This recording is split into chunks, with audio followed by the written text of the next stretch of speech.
Glenn, can you just take us in the huddle for drawing up that last play? I mean, Coach drew up a great play. He told Karras to just, throw the ball up there, and I'll go get it.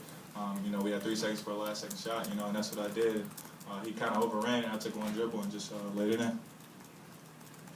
That pace, do you think it was going to reach you? Yeah, I actually thought he overthrew it, so I just jumped as high as I could. As high as I could. And the ball was rolling around on the rim. I was just praying that it went down. Spike had been was going to pass it in before the timeout, and then you guys made the switch. What was just because you were taller, or what was the thought? Yeah, that, and we thought we had a matchup if Spike's man switched with G, which we did. Jordan, in overtime, you seemed to be really focused, and you had those 3 big baskets. What was going on down? Is that Hammonds was out? Yeah, I mean, I was just trying to get to the glass, clean up everything on defense as best I could, and just finish. Go after, get the extra possessions, and I mean, in overtime, every possession counts. So just try to get extra possession for our team. Guys, sorry, we need to use the microphone for questions. Thank you.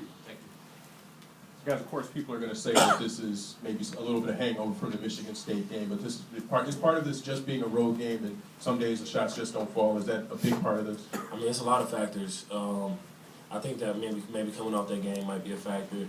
I mean, it wasn't, to be honest, it wasn't very much energy. They were playing with a lot of energy themselves. They had a man go down. It was just a lot of things that kind of factored into how the game started out. So. Sam? Glenn, you've had a little bit of an up and down season and probably taken a little bit of flack throughout the year.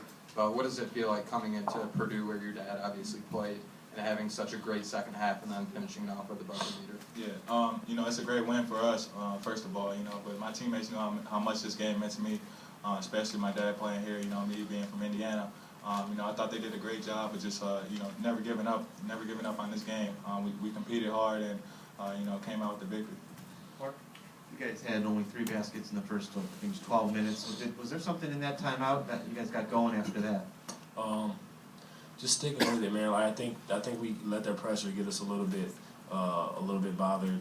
We weren't really getting to the basket like we should have, and we settled for a lot of jump shots, and we became a little bit more aggressive, cutting harder in our offense and driving a little bit more.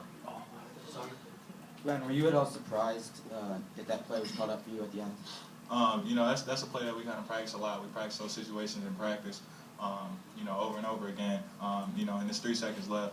It was kind of in the back of my mind that we should run that. So I wasn't necessarily surprised, but like I said, I thought it was a great play, great pass by Karras. Glenn, what's it like greeting your dad down by the tunnel after a shot like that in a moment like that? Yeah, it feels great, especially for him to be able to make it. Also, my brother and my family. I had a lot of family and friends here at this game. That means a lot, to be able to get this win. So I'm just happy that my teammates were here with me. What is it about this group that these double-digit comeback wins, especially this one that was 19 in the first half at a certain point, is the mentality really just to chip away, and how have you grown into that role where you're able to make those types of comebacks? We've been through a lot of situations throughout the year. One thing that we learned is never give up on the game. I think we've seen that all the way back to last year in the tournament. And we do a great job of just competing and staying together. Throughout the game, J-Mo kept saying in the huddle, stay together, stick together. We got to lift each other up, and I thought we did a great job of that. Kirsten? Yeah. Glenn, can you talk about kind of that exact play? You mentioned that it's kind of late game play you've practiced, but how much experience you have in it, and did it feel like a risky play given the overhead pass over the defense? Yeah. I mean, you can ask these guys. We run that play a lot. We practice a lot of different situations, all the time. But I think that's a great play, especially when you have an athlete. We have multiple athletes on our team who can go get that pass, with a couple seconds left on the shot clock. Were you expecting a little more space when you came down with it? I seen him through my peripherals that he overran it. He tried to go jump and get it, and I just took one dribble and was at the basket. Sam? Jordan, in the overtime period there, you had 3 straight kind of layups or dunks, and I think all of them were from Spike. I could be wrong there, but it seemed like he kind of beat his man off the dribble by a half step, and the big man had to come over to help. But Spike this season normally passes out of that position to the outside. Was that something that you saw going in, that he was going to have that opening for you, or? I think that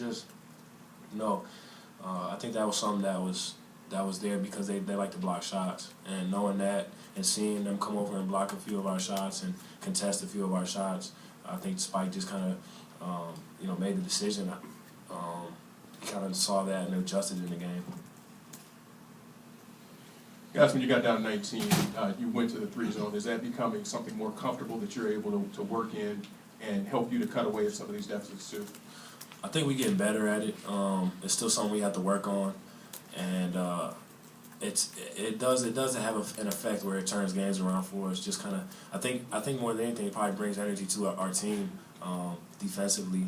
Kind of gets everybody energized because you gotta have high levels of energy to play it. So. Yeah, like J-Mo said, we get a lot of reps at that in practice as well. So we're confident in running that defense, especially when we're coming back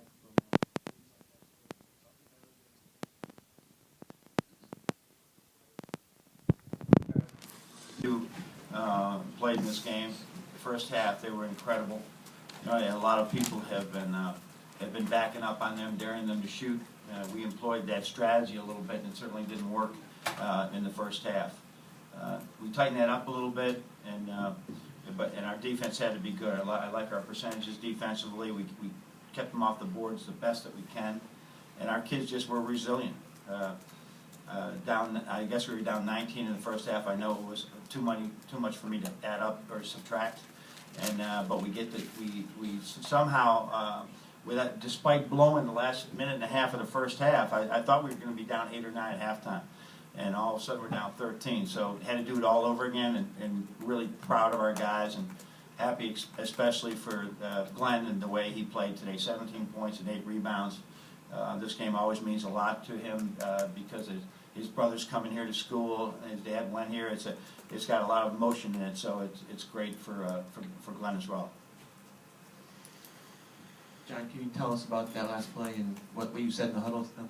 Well, we've run it before. I don't think we've run it yet this year, but it's a last-second play. We practice it probably once every 2 weeks, but probably practice it 10 times, but they ran it last year as well. So one of the options is just get to Glenn and Glenn just make a play. There's other options in it, but Kara saw the switch, saw the mismatch, and just threw it up, and Glenn went up and got it, and then he had to finish it through a crowd and did a great job. Was it danger throwing over the top, though? Yeah, I mean, that's the whole idea, is to throw it over the top and put Glenn in a jump ball on the opposite side. It's the whole idea of the defense, bring the defense this way and throw it to the opposite side.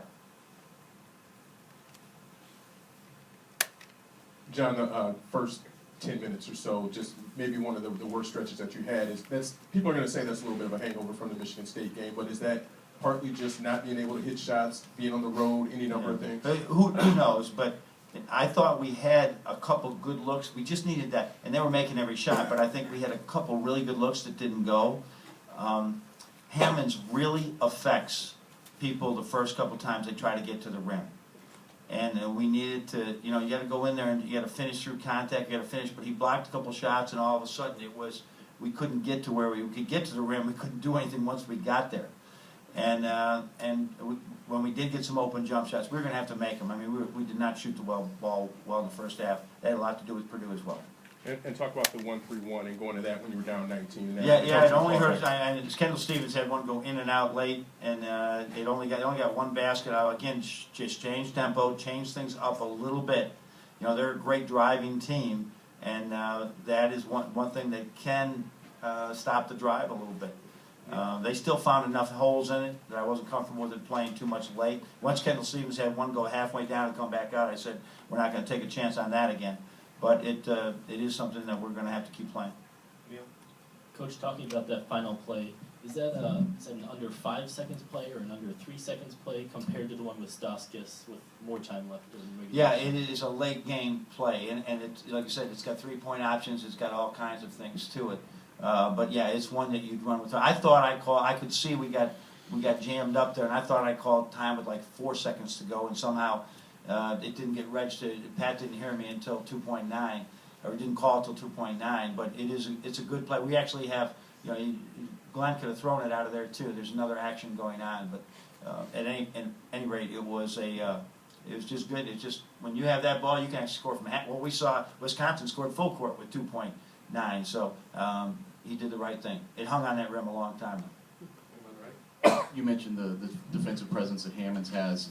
That might have been the difference in overtime, the fact that he wasn't in the game, and you guys go to Morgan so consistently for, I think it was like 3 or 4 post baskets. Yeah, well, that was a lot of Spike Albrecht as well. Spike got in there, but I think Nick got clean to the rim twice, and I guess he thought Hammonds was still in there because he changed his shot. You know, really a physical game, and we got to finish through that contact. But you know, these games are tough. Matt and I talked before the game. You know, Matt, Purdue's done a great job of winning Big Ten championships. Matt's done a great job of competing for championships. These games are really tough to win, and we can see that today. Brendan? Was trying to think back of the times that you've been in a game like this, last 30 seconds, last minute, game-winning plays. It's only been Michigan State, maybe Minnesota, maybe another one, I'm forgetting, but good to see your team in a situation like this at this point. Well, like I said, I think we could have made a couple of those layups. We could have got some distance from them, and I didn't like the play with timeout with like 15 or 16. I didn't like the way we got arced on that one. I wanted us to really drive that baby, but yeah, you got to have these things. This is the way it's going to be. I mean, this is it, and we just got to embrace it and say we're going to work hard for everything. And we were very fortunate tonight. I saw at one point you were trying to get everyone's attention. I think when they took the lead, they were up 1 with like 20 seconds to go, and you were kind of giving everyone the calm down sign. How do you think they held themselves? When I looked at the clock when we fouled Stevens there with was it 20 seconds? No, maybe we fouled before that, whatever it was. There was a lot of time, and I wanted to make sure that if he made both, we had our 3-point play in working. We weren't going to call a timeout, right, unless we needed one. We had a 3-point package together. Stevens made both, and just tell him there's a ton of time right now. And fortunate we had just enough. Take one more over on the right. John, you mentioned I think it was 2 shots from Stevens that were pretty much in and then right out. And then the first missed free throw of the game for Purdue comes in. Yeah, how about that? We're just kind of thinking at that point. I mean, it's one of those things. It's our night tonight. Yeah, I mean, well, no, it wasn't our night tonight because you watch Jerome Johnson go to the foul line, nail everything. He hasn't been able to do that. I mean, that was their night most of the night. And then we just had the breaks down the stretch there that really you have. So it didn't even itself out because I thought they just played terrific, and they certainly outplayed us and played so much better than us in the first half. The second half we really played good basketball, and you don't want to dig yourself in a hole, but Purdue, right? It just really they've had 2 injuries now, right?